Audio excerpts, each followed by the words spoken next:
എല്ലാ വിദ്യാർത്ഥികൾക്കും പുതിയൊരു വീഡിയോയിലേക്ക് സ്വാഗതം.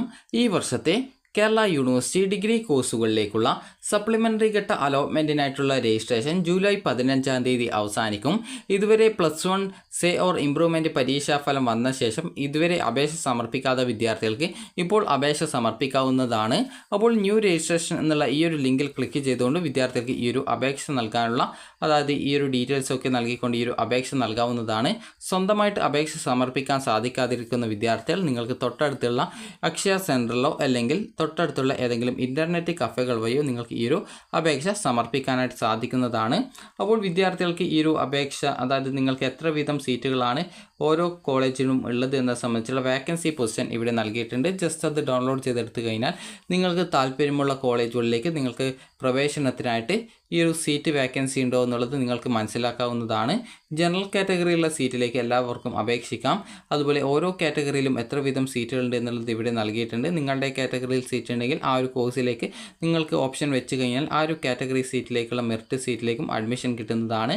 നിങ്ങൾക്ക് താല്പര്യമുള്ള ഗവൺമെൻറ് അതുപോലെ തന്നെ എയ്ഡഡ് സെൽഫ് ഫിനാൻസ് കോളേജിലേക്ക് ഓപ്ഷനുകൾ വെക്കാവുന്നതാണ്. ഗവൺമെൻറ് എയ്ഡഡ് കോളേജുകളിനെ നോക്കുന്ന സമയത്ത് സെൽഫ് ഫിനാൻസ് കോളേജിൽ ഫീസ് കൂടുതലായിരിക്കും എന്നുള്ള കാര്യം വിദ്യാർത്ഥികൾ പ്രത്യേകം ശ്രദ്ധിക്കേണ്ടതാണ്. അപ്പോൾ ഫീ ഡീറ്റെയിൽസും, അതായത് എത്ര രൂപയാണ് ഫീസ് ഉണ്ടാവുക എന്നിങ്ങനെയുള്ള എല്ലാവിധ ഡീറ്റെയിൽസും ഈ ഒരു പ്രോസ്പെക്ടസിൽ നൽകിയിട്ടുണ്ട്. പ്രോസ്പെക്ടസ് വിദ്യാർത്ഥികൾക്ക് ഈ ഒരു സൈഡിലായിട്ടുള്ള 3 ലൈൻസിൽ ക്ലിക്ക് ചെയ്ത ശേഷം പ്രോസ്പെക്ടസ് എന്നുള്ള ക്ലിക്ക് ചെയ്ത് കഴിഞ്ഞാൽ നിങ്ങൾക്ക് ആ ഒരു പ്രോസ്പെക്ടസ് ലഭിക്കുന്നതാണ്. അതുപോലെ തന്നെ കോളേജസ് അറിയുന്നതിനായിട്ട് കോളേജസ് എന്നുള്ളത് സെലക്ട് ചെയ്ത് കഴിഞ്ഞാൽ നിങ്ങൾക്ക് ഏതൊക്കെയാണ്, ഏത് കോളേജാണ് എന്നുള്ളത് മനസ്സിലാക്കാം. കോളേജ് ജസ്റ്റ് ഒന്ന് ക്ലിക്ക് ചെയ്യുന്ന സമയത്ത് നിങ്ങൾക്ക്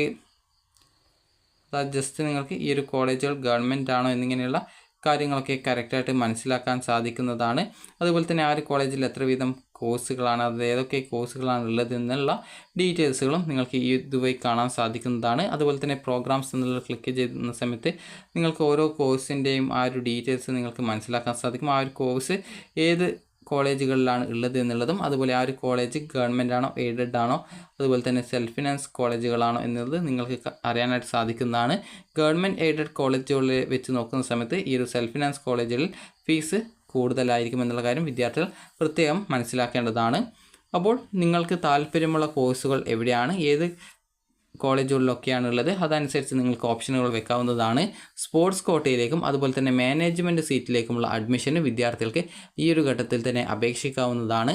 മാനേജ്മെൻറ്റ് സീറ്റ് ആവശ്യമുള്ള വിദ്യാർത്ഥികൾക്ക് ഈ ഒരു രജിസ്ട്രേഷൻ ചെയ്ത ശേഷം തൊട്ടടുത്തുള്ള ഏത് മാനേജ്മെൻറ്റ് സീറ്റിലേക്കാണ്, ഏത് കോളേജിലെ മാനേജ്മെൻറ്റ് സീറ്റിലേക്കാണ് പ്രവേശനം നേടാൻ ആഗ്രഹിക്കുന്നത് ആ ഒരു കോളേജുമായി വിദ്യാർത്ഥികൾ കോൺടാക്റ്റ് ചെയ്യേണ്ടതാണ്.